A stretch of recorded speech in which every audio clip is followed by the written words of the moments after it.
la délibération numéro 10, le budget primitif 2019 et le budget principal de la ville. Donc on a également une présentation. Oui, bien sûr. Donc tout d'abord les recettes de fonctionnement. Donc concernant les recettes de fonctionnement, on a une vue d'ensemble. Donc pour les produits, des services et recettes diverses, on a une évolution de 3,5% à 1 million. Alors donc on va parler de budget de BP à BP entre 2018 et 2019. Donc au budget primitif 2019, on a inscrit 1 300 501 €.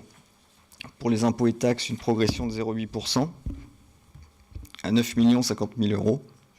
Pour les dotations, subventions, participations, 1% de progression à 1 48 000 €.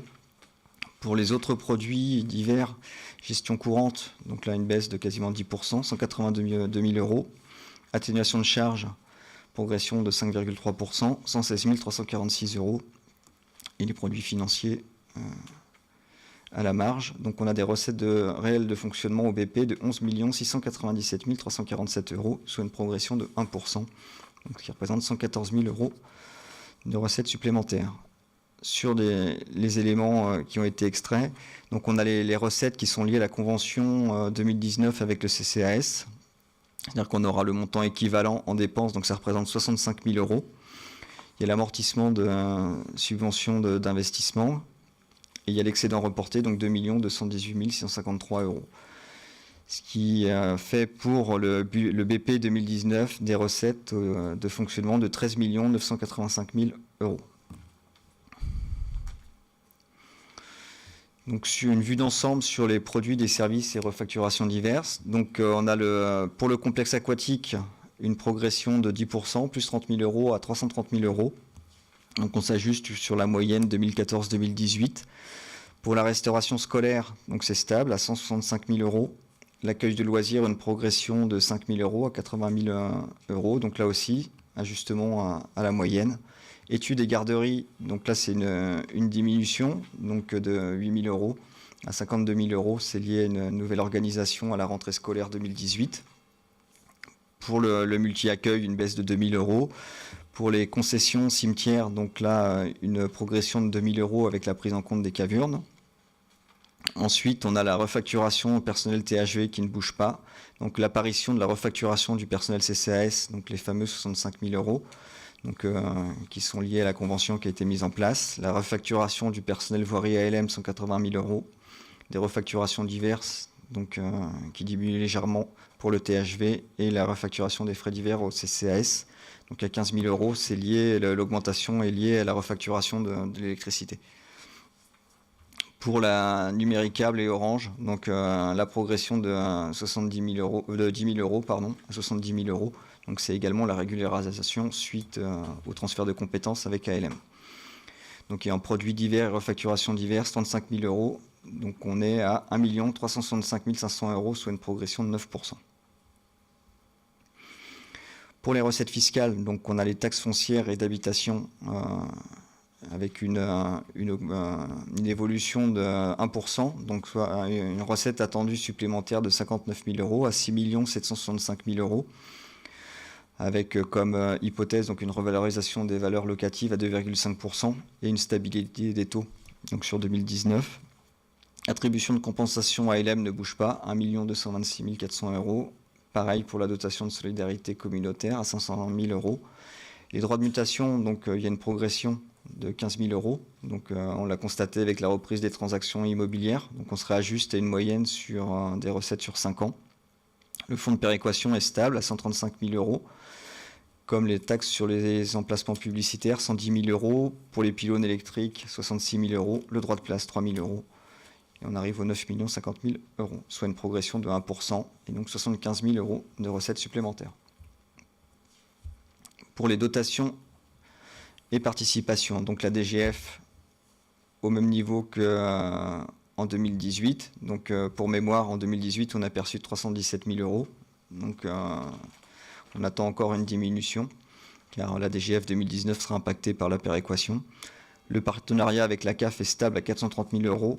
Et la dotation de solidarité rurale, donc augmentation de 12 000 euros à 117 000 euros. Donc là, on s'ajuste au niveau du produit de 2018.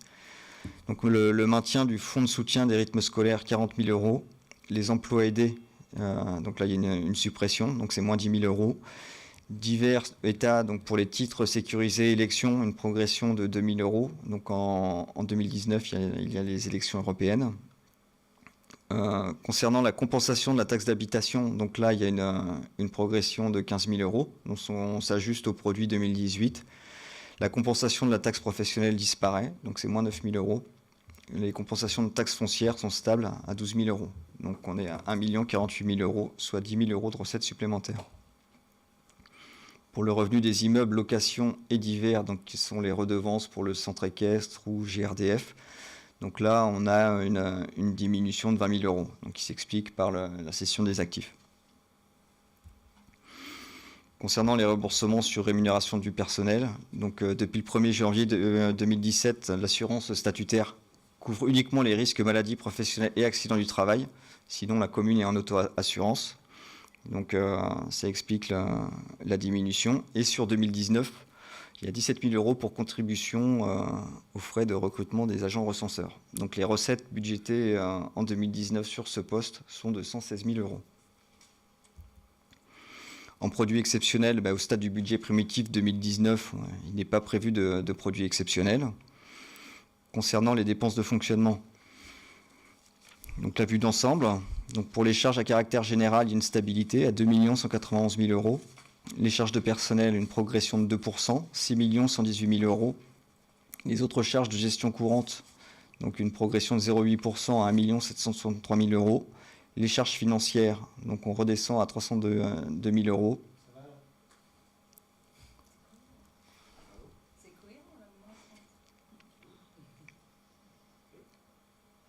Pour les charges exceptionnelles, 15 300 euros. Donc en dépenses de fonctionnement, on a 10 390 340 euros, soit une progression de 1%, à 103 874 euros de dépenses supplémentaires.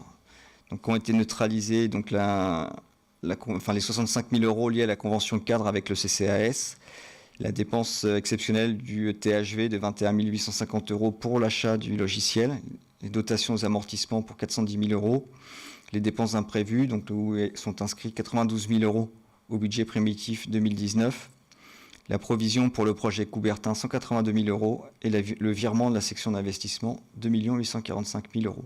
Donc les dépenses de fonctionnement sont de 13 985 000 euros.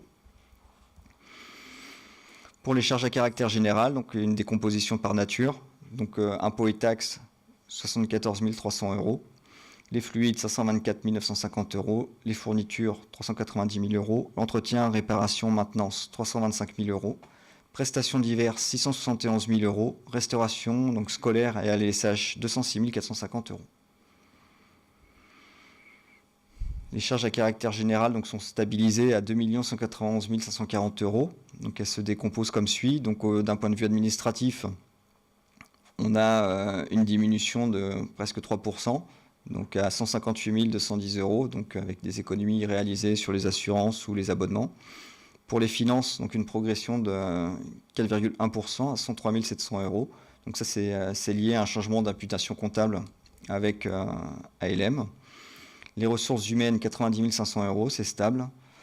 Pour le technique, une progression de 0,5%, plus 5 000 euros. Donc, en fait, ce n'est pas réel car c'est lié toujours à la fameuse refacturation de l'électricité au CCAS. Pour éducation, enfance, sport, donc une diminution de 1%, 458 370 euros. Donc là aussi, ce sont des économies réalisées sur les fournitures, les frais de transport. Informatique, communication, police. Donc une diminution de 0,5%, donc c'est les frais de téléphonie qui baissent. Le culturel, donc une progression de 1 300 euros, 78 800 euros, donc c'est lié à la fête communale. Et on retrouve les 2 191 540 euros. Pour les charges de personnel, donc on a la progression de 2%, donc qui se justifie par des éléments exceptionnels. Tout d'abord, donc le recensement, les élections européennes, par les évolutions réglementaires, donc la mise en œuvre du parcours professionnel carrière et rémunération, PPCR, qui avait été gelé en 2018 et qui sera mis en place en 2019. et donc l'évolution liée au déroulement de carrière avec l'effet glissement, vieillesse et technicité. Pour les charges de gestion courante, donc les redevances logicielles sont stables, les indemnités et frais divers élus donc, sont stables, créances admises en non-valeur, idem. Donc on est au niveau de la subvention CCAS, donc la progression est liée à l'intégration des 65 000 euros donc qui apparaissent en dépenses et en recettes. La subvention du THV diminue car il y avait eu la subvention exceptionnelle pour l'achat du logiciel. La participation au SIAM donc, progresse de 1% à 94 500 euros. Le CIML, c'est stable à 4 000 euros. Logec, on inscrit le même montant malgré le fait qu'il y ait eu une somme moins importante au CA 2018. Concernant les subventions aux associations, donc, on voit qu'il y a une progression de 5%. Donc à la hausse, on avait vu qu'au CA 2018, Pigeon Vol avait baissé. Au BP 2019, Pigeon Vol augmente. Donc c'est lié au calcul, toujours pareil. Et à la baisse, donc il y a une subvention exceptionnelle pour la coopérative scolaire, pour les FIDES, donc qui ne sont pas reconduits, et il y a une diminution sur Encadence et Ocarina. Et il y a diverses participations pour 500 euros. Et donc en charge de gestion courante, nous sommes à 1 828 000 euros, soit une progression de 3%. Pour les charges financières, donc au BP 2018, pour les intérêts des emprunts, on avait inscrit 299 700 euros. Au BP 2019, 272 000 euros. On se rapproche du chiffre. On va en discuter après. Donc il y a plusieurs. C'est l'effet des endettements et aussi l'ajustement de l'inscription budgétaire au plus près de la réalité, en gardant quand même une petite marge de sécurité. Il y a les frais financiers divers de 1 000 euros. Donc ça, c'est une provision pour une éventuelle ligne de trésorerie. Les frais de portage foncier qui sont stables à 28 000 euros. Donc au total, on est à 302 000 euros. Et il n'y a pas d'emprunt inscrit sur le budget primitif 2019. Charges exceptionnelles, donc les éléments inscrits sont classiques. Donc il y a 5 300 euros pour les bourses stagiaires et récompenses Maison Fleurie. 10 000 euros en charges exceptionnelles diverses. Donc ce sont les titres annulés sur les exercices antérieurs. En dépenses imprévues, donc là on inscrit 92 000 euros, soit 0,6% des dépenses réelles de fonctionnement et d'investissement inscrites au budget 2019. Et il y a également une provision qui est inscrite pour le projet Coubertin, donc une provision pour le cas où le projet ne se ferait pas et donc le bailleur a demandé à ce qu'il y ait une garantie et pour ça il faudrait lui verser une indemnité de ce montant-là. Donc il faut la provisionner, en sachant qu'il n'y a aucune raison pour que le projet ne se fasse pas. C'est juste qu'il veut être sûr qu'on lui cède bien le terrain. Les dépenses d'investissement. Donc sur le 2019, sont budgétés 4 376 576 euros en crédit nouveau. Donc les dépenses engagées non mandatées au 31 décembre 2018, ça représente 1 757 588 euros. Donc on les a vus tout à l'heure. C'est les travaux à Planète Enfant, à l'annexe, divers travaux ADAP et des travaux de voirie. Donc ensuite, sur la diapo suivante, donc on a les investissements récurrents. À partir de cette année, on travaille avec un système d'enveloppe. Donc on a fait des moyennes sur les 5 années précédentes et on a vu qu'il y avait des opérations qui revenaient tous les ans en investissement. Donc on bloque une enveloppe pour un montant de 1 million d'euros et qui va permettre de réaliser tous ces travaux. Donc dans le détail, on a les voiries et eaux pluviales, donc il y a 119 000 euros. Pour l'éclairage public, c'est 50 000 euros. Pour la participation à Altercité, c'est 270 000 euros. On a également les acquisitions foncières, donc en régularisation administrative pour un montant de 35 000 euros. Des études diverses préopérationnelles, donc c'est 50 300 euros. Et là, après, il y a des travaux dans les groupes scolaires, les complexes sportifs, divers bâtiments. Des structures de jeux, aires de jeu, 18 000 euros. Des aménagements, espaces verts, cimetières. Et du matériel, atelier municipal, bureau, mobilier, sportif, scolaire, restauration scolaire, équipement collectif, entretien culturel, équipement domaine public, défense incendie, informatique. Et véhicules. Et on arrive donc à un montant de 1 million d'euros. Concernant l'investissement pour le patrimoine sportif, donc sur le complexe de la Venaiserie, c'est 23 400 euros avec un aménagement du chemin qui mène au club de tennis pour 15 000 euros et une étude d'accessibilité pour le tennis couvert, 8 400 €.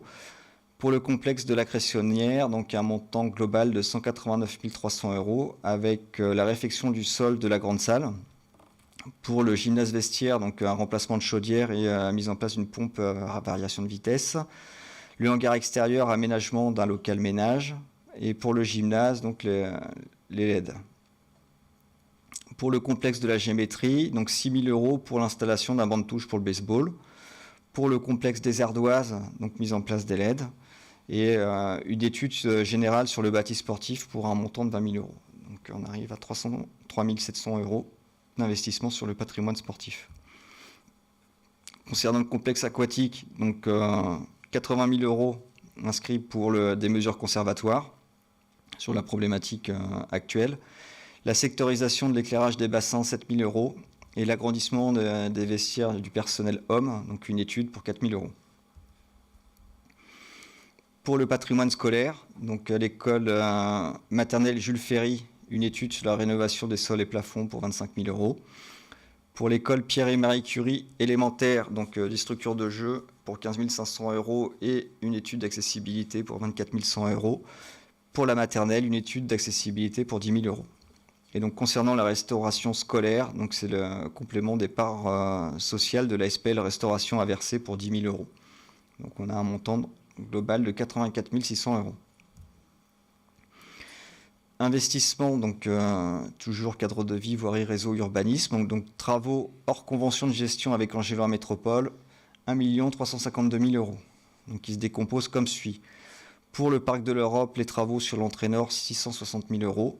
Pour les voiries et réseaux, donc la rue Belle de Malicorne, dans le secteur Ardoise-Puaume, 430 000 €. Le parking espace Pierre-Audouy, 187 000 €.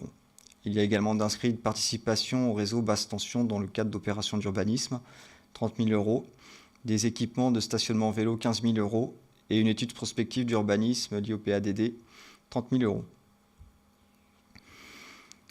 Investissement, cadre de vie, voirie, réseau, urbanisme. Donc là, c'est dans le cadre de la convention de gestion avec Angélois Métropole, 501 000 €. Donc il y a la rue de la Marmitière avec les aménagements de sécurité, 130 000 €. Pour la pèlerinière et la taillanderie, la mise en place de chicanes, 15 000 €. La paperie, réfection des réseaux d'eau pluviale, 38 000 €. La pèlerinière, au niveau du futur parking Pierre-Audouy, l'extension du réseau d'eau pluviale, 11 600 €. Et à la géométrie, la modification des coussins berlinois, 4 000 €. En prestations et travaux récurrents, donc programme divers d'entretien voirie, 235 300 €. Des travaux de marquage, 25 000 €. Le curage des avaloirs, 10 000 €. Entretien des fossés, curage et fossage, 19 000 €. Réfection des bordures des scellés, 3 300 €. Diagnostic divers, amiante, déflexion, 9 800 €. Pour le patrimoine divers, donc l'hôtel de ville, les travaux sur le guichet unique et l'étude d'accessibilité, 541 500 €.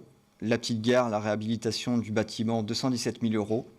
Atelier municipal, isolation thermique du bureau des techniciens, 18 000 €. Le THV, donc installation d'un surpresseur pour la défense incendie, 18 000 €. Et installation de porteuse de stockage en arrière de scène, 7 200 €. Au centre équestre, l'alarme incendie et alarme sécurité, 15 500 €. Donc un budget inscrit pour des jardins partagés, 10 000 €. Et l'église, la restauration d'un tableau classé, 10 000 €, dont, si j'ai bien compris, 75% de subvention. Voilà. Donc 837 200 €. En équipement divers, donc 202 900 € avec les logiciels pour 80 900 €. L'acquisition d'un tractopelle, 114 000 € et du mobilier pour Planète Enfant au niveau des secteurs des petits, 8 000 €. Donc en vue d'ensemble, donc on a les reports, les crédits nouveaux et le budget 2019. Donc pour le budget 2019, au niveau des emprunts, on est à 548 000 €. Pour les immobilisations incorporelles, 595 909 €.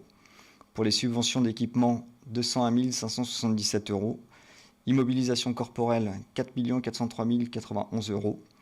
Participation Altercité et part sociale, 280 000 €.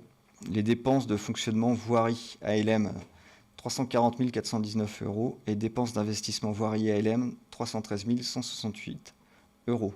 Donc des dépenses réelles d'investissement, 6 682 165 €.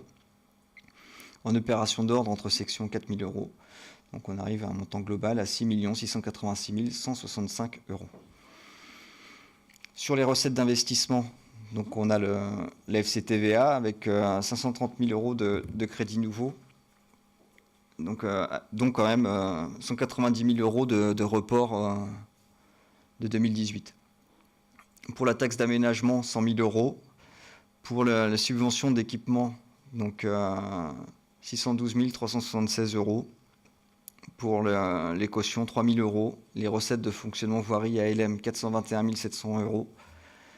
Les recettes d'investissement voirie ALM, 260 000 euros. Donc des recettes réelles d'investissement, 1 927 076 euros.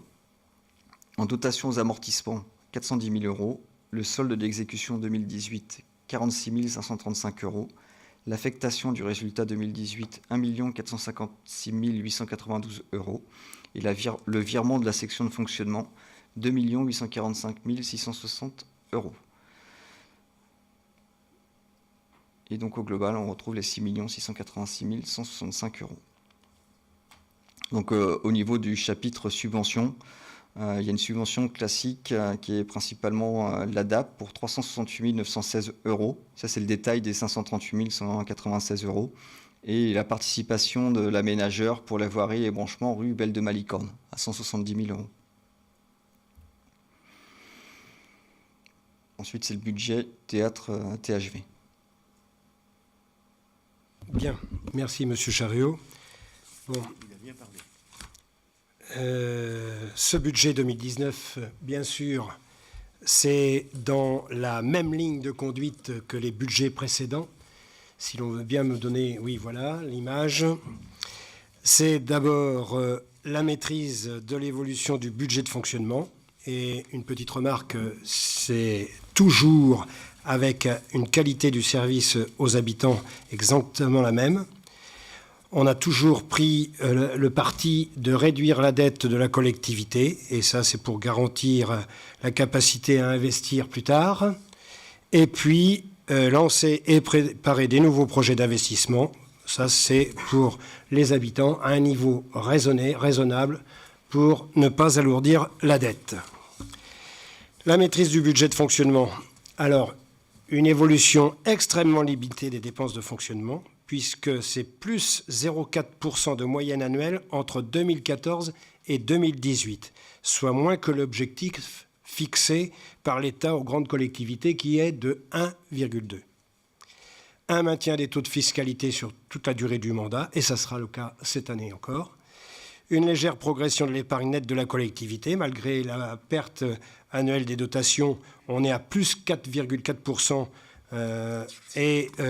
Ça veut dire qu'en épargne nette en 2014, si nous étions à 1 158 000 euros, en 2018, on est à 1 210 000 euros.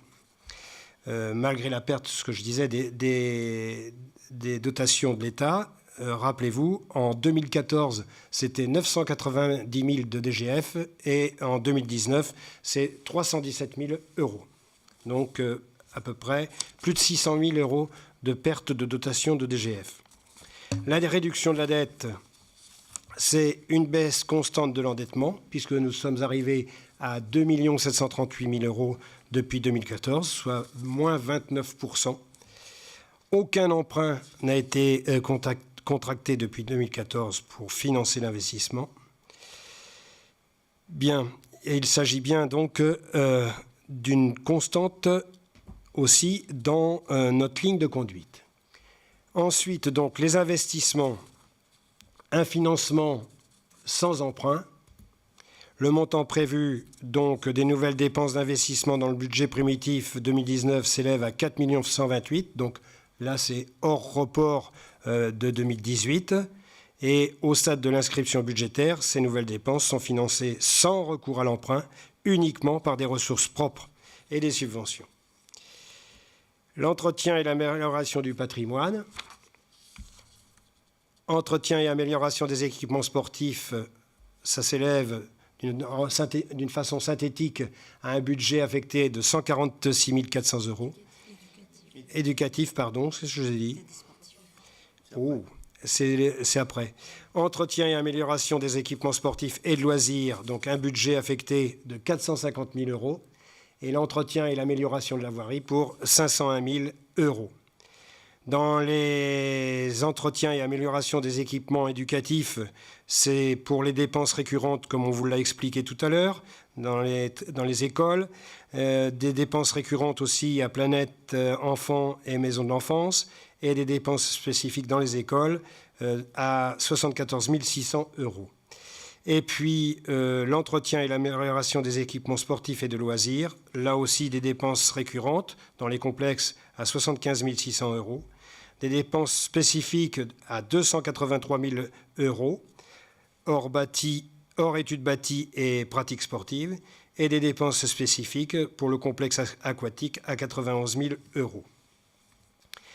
Pour les nouveaux équipements de l'espace public, bien sûr, il y a un grand projet autour du Parc de l'Europe et c'est pour cette année la requalification de l'entrée nord avec le parvis, avec un budget affecté de 660 000 euros. Le parking Pierre-Audoui, un budget affecté de 187 000 euros. La petite gare, la réhabilitation du bâtiment pour la protection du patrimoine avec un budget affecté de 217 000 euros. Et puis le réaménagement de l'hôtel de ville avec son guichet unique pour 536 000 euros. Quelques études de planification et pour les futurs aménagements. Pour les complexes sportifs, il y aura une étude qui s'élèvera à 20 000 euros. Une autre étude aussi, prospective, c'est 30 000 euros pour l'urbanisme qui sont prévus.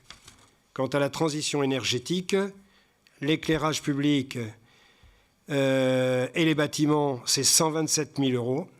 Les travaux d'amélioration de la performance thermique des bâtiments, c'est 194 300 euros.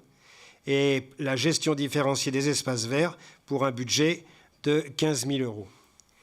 L'éclairage public et des bâtiments, le passage en LED, il y a un fonds de concours d'ALM pour compléter les transferts. Pour l'éclairage public, il y a aussi des dépenses d'éclairage non transférées. Les plafonniers LED à Planète Enfant pour 2 000 euros. Des gymnases ardoises LED pour 65 000 euros. Le gymnase de la Cressonnière pour les LED à 10 000 euros. Quant aux travaux d'amélioration de la performance thermique des bâtiments, c'est un changement de chaudière à la Cressonnière pour 44 300 euros. Une isolation thermique des ateliers bureaux pour le service technique de 18 000 euros. Et une isolation thermique hôtel de ville estimée à 132 000 euros. Ça, c'était pour refaire la synthèse de la présentation de M. Charruot. Et bien sûr, je vais vous donner maintenant la parole pour le débat et j'espère que vous serez nombreux à y participer. Qui commence? Monsieur Le Marquand.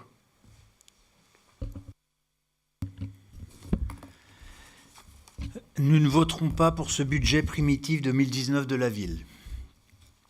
En regardant de plus près les dépenses d'investissement, on ne voit pas de projet ambitieux pour rendre la vie des citoyens de Saint-Barthélemy plus démocratique, plus solidaire, plus écologique.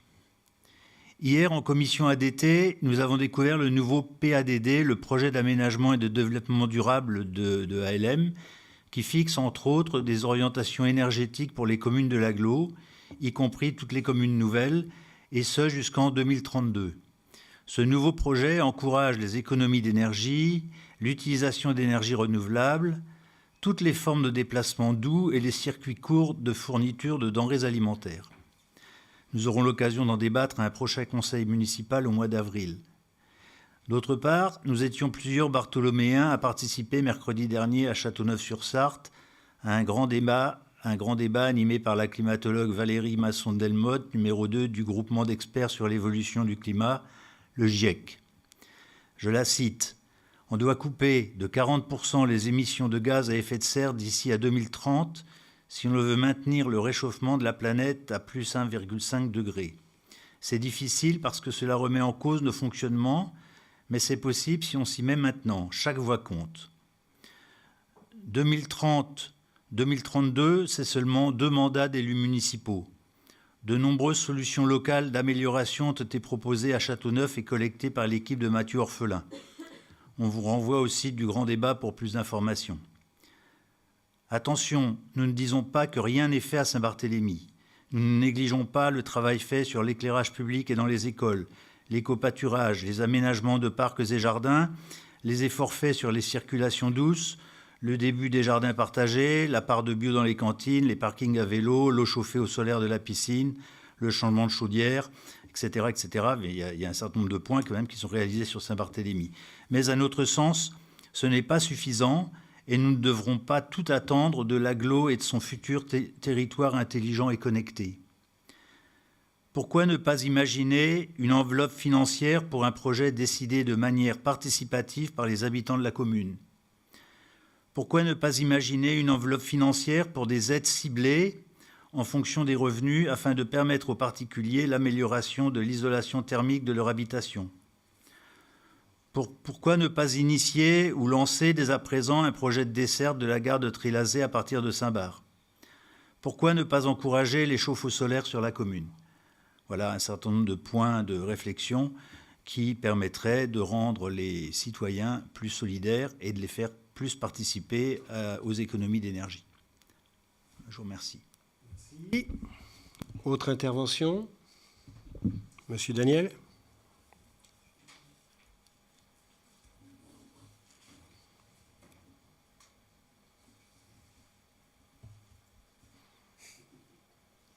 Il n'y a plus de pile peut-être. Voilà. Ça marche peut-être. Un peu mieux. Donc déjà, on partage l'analyse que font nos collègues sur la transition énergétique et sur la nécessité de faire des investissements dans le domaine de la transition énergétique pour notre planète. Je vais rentrer un peu plus, moi, dans le détail sur notre groupe, sur quelques points de questionnement que nous avons. Et après, bien évidemment, on vous donnera la position de notre groupe. Ça va être un petit peu plus long. Alors déjà, nous remercions le service des finances pour la qualité de travail présenté comme chaque année et bien évidemment de la clarté des présentations. On s'interroge donc sur quelques points. On a quelques lignes du budget qu'on aimerait avoir des explications. Entre autres, sur la prestation de services techniques, c'est la ligne 6111, où on passe de 102 000 à 71 700, soit une baisse de 30 300 € par rapport au budget primitif 2018. On se pose la question pourquoi cette baisse. Autre question, ça concerne, c'est une somme qui n'est pas très élevée, 6 000 €. Sur la ligne 62-28, il y a une somme de 6 000 €, alors qu'en 2018, il n'y avait rien. On voudrait savoir en prévision de quoi il y a cette somme de 6 000 € en divers. Pour là, c'est la ligne 62-28. Oui, c'est ça. Je me base toujours sur la M14. Sur la ligne 62-81, on voit une augmentation des sommes allouées aux concours divers. Il y a eu 1 200 € de plus. On voudrait savoir si ça correspond à un nouveau concours à laquelle la ville va s'inscrire ou si c'est des cotisations des labels qui a augmenté. On se pose aussi une autre question, c'est dans certains cas, vous vous alignez avec le CA 2018 et dans d'autres sur le BP 2018. Quels sont les critères qui vous ont guidé dans ces arbitrages ? Bien évidemment, sur les produits exceptionnels, vous n'avez rien inscrit, puisque c'est tout à fait normal, mais on voudrait savoir si la commune envisage certaines cessions pour avoir justement des produits exceptionnels. Ensuite, on a une interrogation, ça concerne la ligne 65 742, qui concerne la subvention de fonctionnement aux associations, car il y est inscrit la somme de 255 480 €, mais elle est plus faible. On verra tout à l'heure dans les délibes 14 et 15 sur les subventions aux associations sportives et au domaine culturel. On a des sommes de 152 001 et 105 600. Quand on fait le différentiel, il y a 2 121 € de plus. On se pose la question pourquoi on n'inscrit pas tout de suite 257 601 €, au lieu des 255 480. Donc ça, c'était des petits détails, je dirais, d'explication.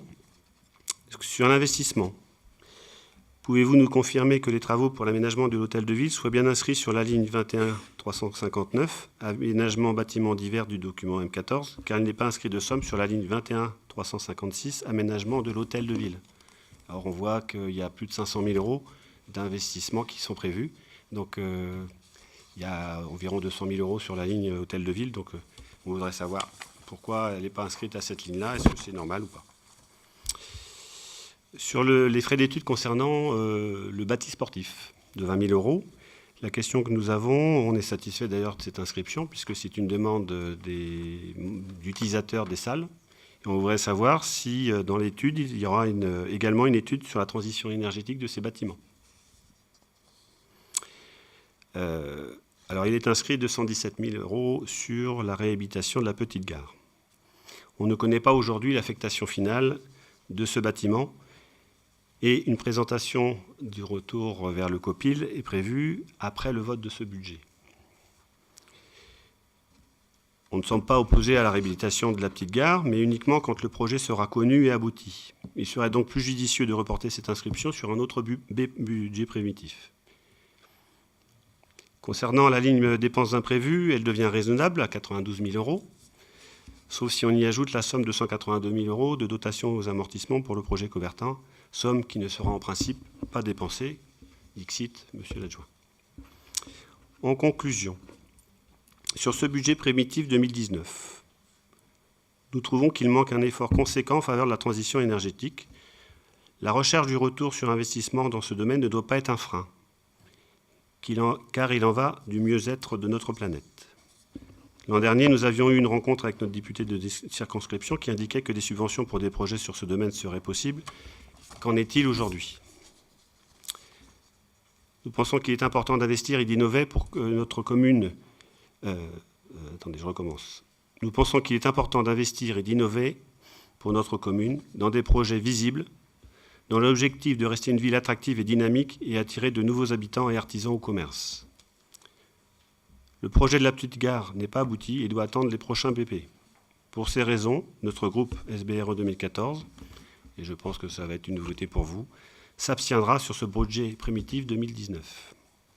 Nous vous remercions de votre attention et de vos réponses. Bien, merci Monsieur Daniel. Alors, Monsieur Chariot. Oui. Donc, voilà. Je pense qu'on ne va pas répondre sur les lignes. Là, on ne va pas pouvoir... Déjà, on n'a pas pu tout noter. Non. Non. Le mieux, on va se voir, je pense, et puis voilà, expliquer. Et puis on fera remonter à tout le monde les explications, mais sur et à la limite, il faudrait presque les envoyer avant pour qu'on ait le temps de voir, parce que là, c'est impossible de repointer comme ça. Donc, on s'organisera comme ça. Ensuite, on pouvait aborder quoi comme point? C'est compliqué parce que c'était très technique. Sur la transition énergétique, je pense qu'il y a un consensus des deux groupes, mais la ville a quand même fait des efforts conséquents, vous l'avez reconnu. Et les projets à venir, et notamment sur le parc de l'Europe, vont accentuer encore cet effort-là, et notamment par le biais biodiversité, où la requalification du parc de l'Europe va aussi engager tout ça. Et avec la requalification et le développement de la voie douce depuis la nouvelle coulée verte et vers Pignerol, c'est quand même quelque chose qui est un projet et qui va vraiment apporter quelque chose à la commune. Et quand on parle de la voie verte, pour ceux qui ont pu l'emprunter maintenant, on voit bien l'intérêt de réhabiliter la petite gare quand on revient d'Angers, et notamment d'avoir un bâtiment qui soit mis en valeur. Et quand on dit et d'ailleurs, il y avait eu une étude, c'était Prospective et Patrimoine, qui avait été faite sur les utilisations potentielles de la petite gare, et il s'est avéré que c'était quand même relativement limité, que c'était plus sur le biais du tourisme et peut-être par rapport justement aux circulations à vélo, après avoir le passage des différents circuits. Mais ça pourrait aussi tourner sur ce côté-là. Mais en tout cas, on a un vrai intérêt à réhabiliter cette petite gare et à le conserver au patrimoine. Par contre, je pense qu'il faut aussi garder les espaces verts et ne pas rentrer dans des projets démesurés à l'échelle de la petite gare. Voilà. Il y avait quoi? Sur les dépenses imprévues, donc, et Coubertin, effectivement, pour Coubertin, on ne pourra pas y toucher parce que c'est bloqué pour le bailleur. Donc, c'est une provision pour risque. Et pour les dépenses imprévues, ça a baissé par rapport aux années précédentes. J'espère que ça ne nous portera pas préjudice on verra. Si on a un nouveau problème, par exemple, type taillanderie à 270 000 euros et que l'on doit impacter, ça aura un impact sur les inscriptions budgétaires. Non, ça a été financé différemment, mais les années sont différentes les unes par rapport aux autres. Oui, mais après, ça, c'est un mode de gestion du budget. Et voilà, moi, c'est tout ce que je pouvais dire par rapport à vos remarques. Sur les dépenses imprévues, là, il n'y a que 92 000 d'inscrits. Et heureusement qu'on a pu mettre dans notre budget primitif 80 000 euros pour des mesures conservatoires à la piscine. Imaginez que celle-ci ne soit pas prévue, l'enveloppe des dépenses imprévues était fondée comme neige au soleil. En une fois. En une fois. Non, mais ça peut arriver et là, c'est prévu. On l'a dans le budget. Mais imaginez que ça ne soit pas prévu. Les dépenses imprévues fondaient. Bien. Autre intervenant? Monsieur Tassard? Moi, je voudrais dire un petit mot sur la transition énergétique. Moi, je suis entièrement d'accord avec tout le monde. On doit, en tant que commune, être exemplaire. C'est notre rôle, mais on ne doit pas être démagogue. À Saint-Barthélemy, on a fait ce que j'appelle une politique de petits pas.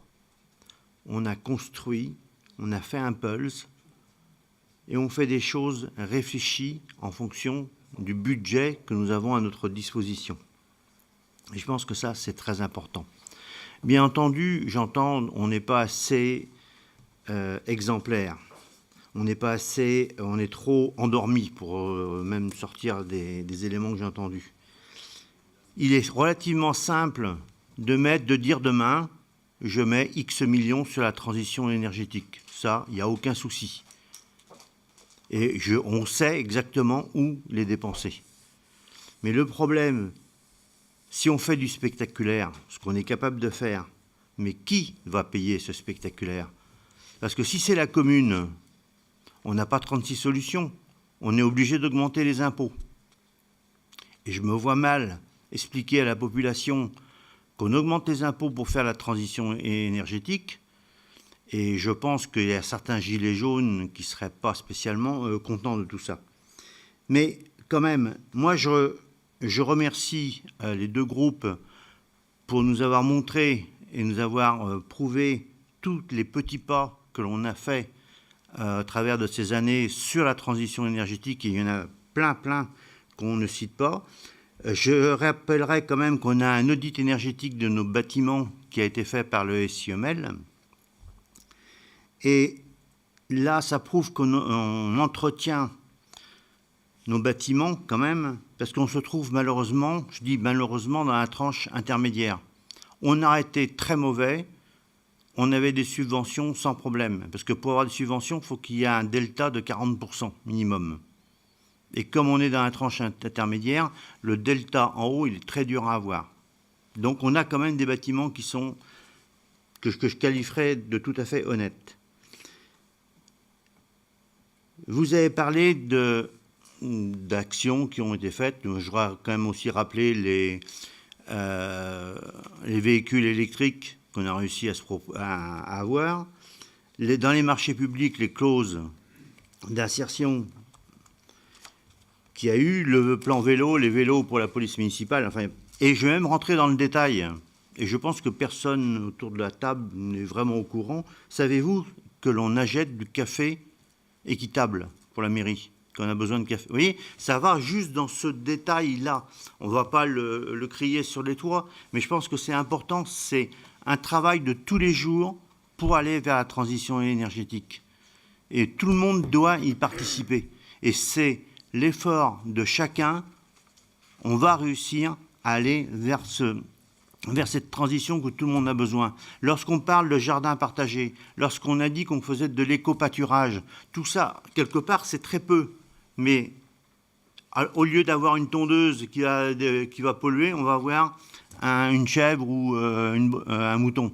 Tout ça, c'est la variation qu'on est capable de faire pour la transition énergétique. Et moi, je voudrais remercier quelque part les habitants de Saint-Barthélemy pour toutes les petites actions qu'ils ont fait dans ce sens-là. Y a-t-il d'autres interventions?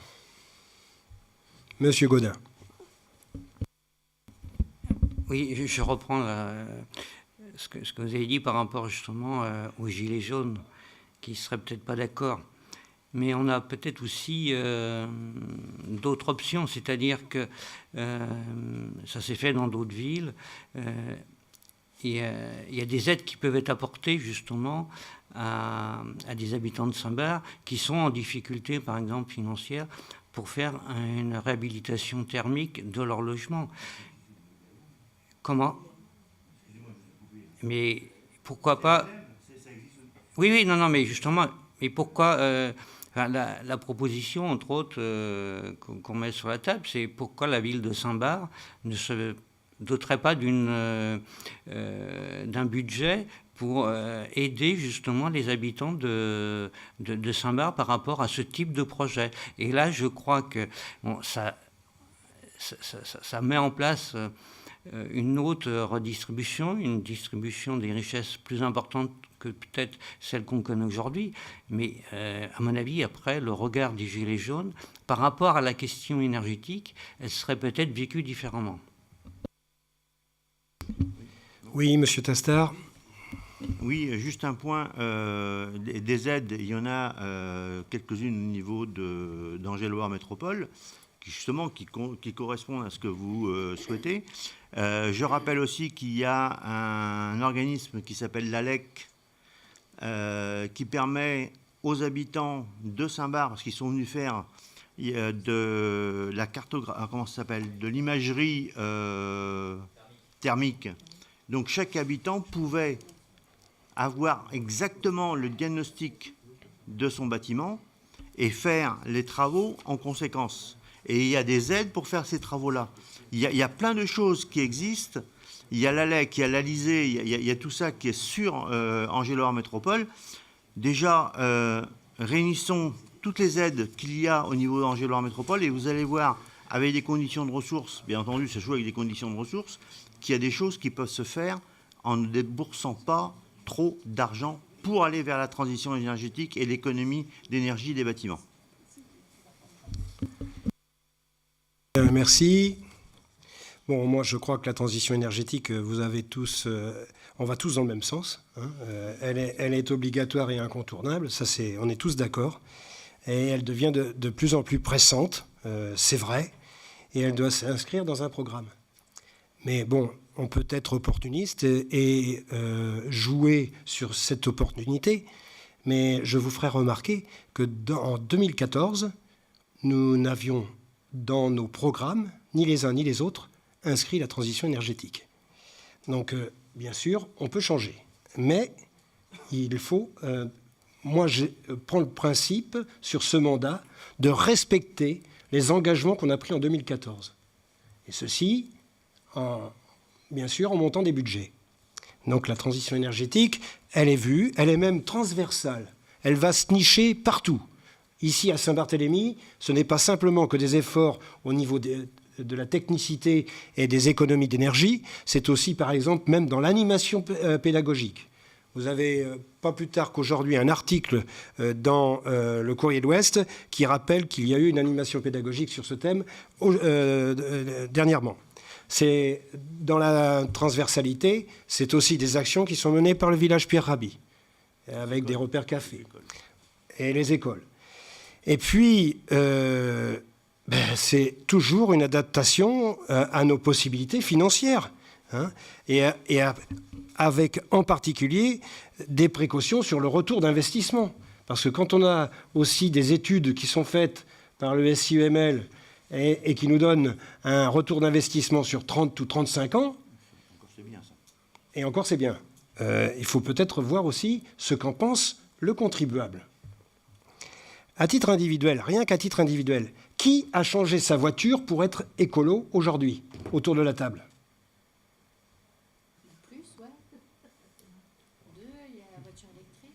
Ouais. Alors la voiture électrique, le bus électrique, je suis allé, moi, il y a une dizaine de jours, inaugurer avec Christelle Morancet, donc notre présidente de la région, chez notre transporteur local là, qui vient de s'installer sur la zone d'activité, l'entreprise, je ne vais pas la nommer, mais en tout cas, il y a un bus électrique qui est arrivé pour faire des lignes directes.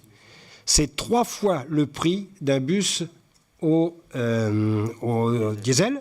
Bon, bien sûr, c'est écologique. Quoique, est-ce que c'est vraiment écologique? Jacques, on est conscient là-dessus. Et c'est justement, là aussi, donc en retour d'investissement, en écologie, est-ce que c'est valable? Et là, c'est vraiment à titre expérimental. Et il y a donc encore plein de choses qui sont à titre expérimental. Et ce bus vient de Chine. Et le bus vient de Chine, en plus, oui. En tout cas, je crois, ça peut paraître modeste, c'est sûr, mais la liste, elle est exhaustive sur Saint-Barthélemy et on peut, dans plein de domaines, montrer que l'on a fait des choses. Mais là aussi, est-ce que ça doit rester au niveau municipal? C'est peut-être, en effet, au niveau communautaire que ça se passe. Et là, vous avez aussi de multiples exemples. C'est la transformation de Biopôle, c'est le centre de biogaz, c'est le tramway, c'est le photovoltaïque avec la nouvelle ferme des Poncés qui va ouvrir, c'est le plan vélo d'ALM qui va sortir au mois de mai, c'est le projet alimentaire territorial territorial avec les parcs, et là on est concerné, hein, et la mise en valeur des circuits courts avec des producteurs locaux. Et puis, quand on dit que ça se passe au niveau communautaire, vous êtes dedans, vous êtes contribuable, vous payez par l'impôt tous ces projets. Donc, quelque part, il se passe aussi une transition énergétique où vous êtes acteur. D'abord, en plus, par le vote, puisqu'on vote, nous, en tant qu'élus communautaires, et nous sommes 3 à voter ce genre de projet. Et en plus, je suis administrateur à Biopôle pour suivre un petit peu ce que va devenir ce Biopôle. Voilà, quand on fait le tour, je crois que la transition énergétique existe à Saint-Barthélemy d'Anjou. Pour la petite gare, nous nous limitons à des travaux de protection, de conservation des bâtiments et donc du patrimoine. Patrimoine historique, et ce qu'il en reste du patrimoine historique sur la ville de Saint-Barthélemy. Parce que quand on regarde au niveau des bâtiments, il n'en reste pas énormément. Un patrimoine qui est cher à de nombreux Bartholoméens. On en a la preuve à travers le retour de l'arpentage qu'on a pu faire avec le bureau d'études empreintes. Et puis, comme le disait M. Charruot, et avec une autre étude, avec un autre bureau qui s'appelait Prospective et Patrimoine, et qui prouvait que ce site avait un intérêt. Bien évidemment, ne fermons pas la porte à la réflexion. Mais par contre, à savoir, et ça a été dit aussi, c'est une place stratégique par rapport à la voie douce. Début ou fin de trajet, à voir. Mais en tout cas, il y a certainement un intérêt par cette place. Elle a certainement aussi un intérêt au niveau des déplacements multimodaux. On est au carrefour du vélo, de la voiture, du bus, de la marche. Il y a certainement quelque chose à créer à ce niveau-là. Il y a aussi le passage et la prolongation de cette liaison douce pour aller jusqu'à Pignerol. Là, il y a un intérêt aussi, et elle se trouve en plein centre de cette direction. Une valeur touristique? Oui, certainement, puisque on nous l'avait signalé dans l'étude avec patrimoine et prospective. Cet intérêt touristique, là, il faut attendre une étude qui est faite par Destination Angers, et il y aura peut-être la possibilité de voir le circuit de Loire à vélo sur cette liaison douce. Et bien évidemment, la stratégie aussi de cette petite gare en plein milieu.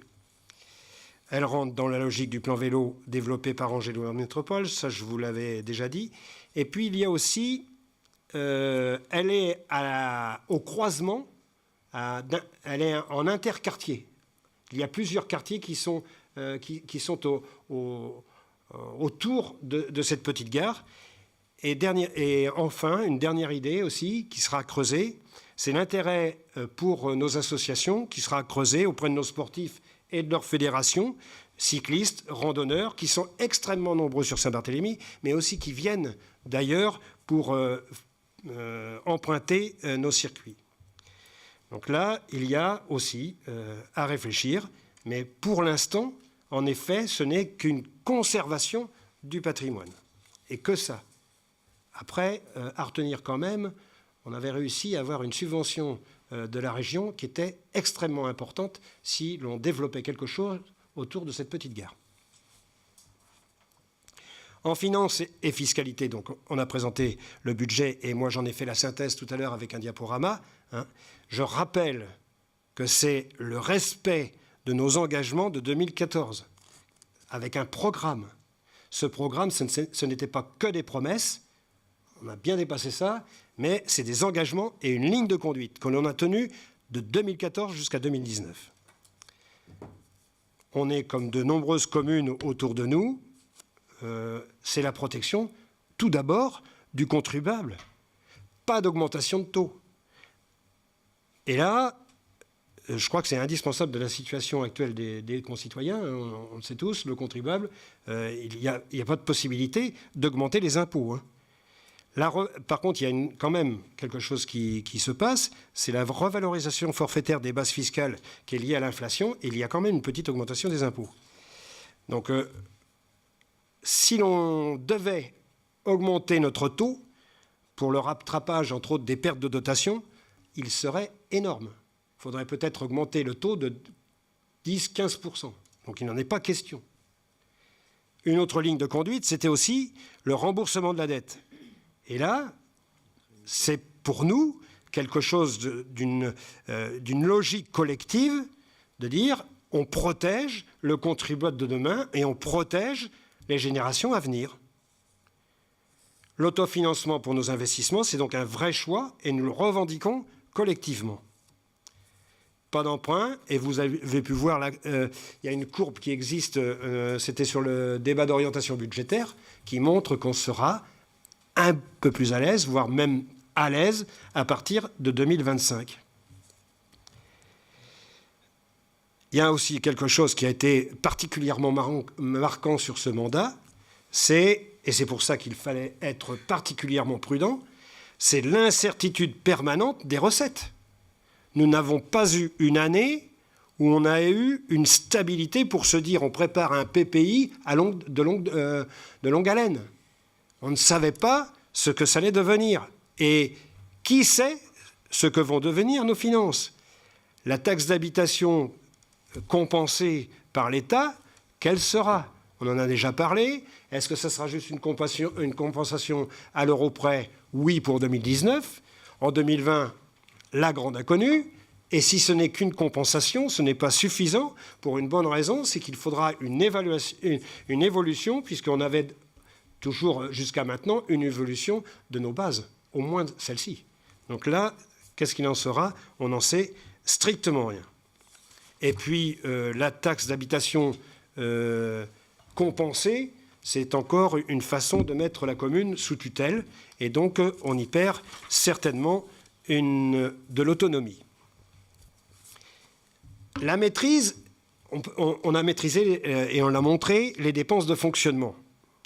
Seul, il y a une dépense un peu plus importante, c'est au niveau du personnel. Mais quand on regarde, il n'y a pas pléthore de solutions pour pouvoir investir. Ou on augmente les impôts, ou on emprunte. Ça, c'est les deux solutions qu'on se refuse. Donc, la leçon de mathématiques est très simple, c'est juste des vases communicants. Il ne nous reste qu'une solution, c'est de baisser les dépenses de fonctionnement. Mais qui est prêt à supprimer la médiathèque? Qui est prêt à supprimer la médiation culturelle? Qui est prêt à fermer le centre de loisirs? Qui est prêt à fermer un complexe sportif? Moi, je ne vous donnerai qu'une conclusion. Ce budget est équilibré, raisonné, raisonnable, et sincère puisqu'il s'appuie sur le CA, et des perspectives financières ajustées précisément et en lien avec les besoins de la population. Merci. On va passer au vote. Alors, qui est contre? 3 voix contre. Qui s'abstient? 4, 5. Voici 5 et 3, 8. 21 voix pour. Je vous remercie de ce débat pour ce budget 2019.